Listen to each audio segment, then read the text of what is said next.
আমি অবাক হয়ে যাই, যেই দল ধর্ম নিরপেক্ষ মতবাদ বাস্তবায়ন করতে চায়, একটা কুফরি মতবাদ, আল্লাহর আইনের বিরুদ্ধে মতবাদ। আল্লাহ বলেন আমার একমাত্র মতবাদ হচ্ছে ইসলাম, আর এরা বলে না, এখানে যে যেই ধর্মে থাকে থাক, ধর্ম যার যার, উৎসব সবার। এই ধর্ম নিরপেক্ষ ধর্মধারীদের পক্ষে কিছু আলেম ওলামা যুক্ত হয়, ওলামা লীগ করে। আমি তো এদের আলেম বলি না, এরা তো আবু জাহেল, আবু লাহাব আর মুনাফিকের সর্দার আব্দুল্লাহ বিন উবাই বিন সুলুলের যোগ্য উত্তরসূরি।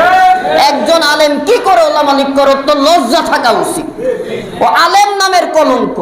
এদেরকে আলেম বলে পরিচয় দিলে রাসূলুল্লাহর সম্মানহানি হয়ে যায়। যারা নিজের ঈমান আমল বিক্রি করে দেয়, একটা আলেম কখনো ওলামা লীগ করতে পারে না।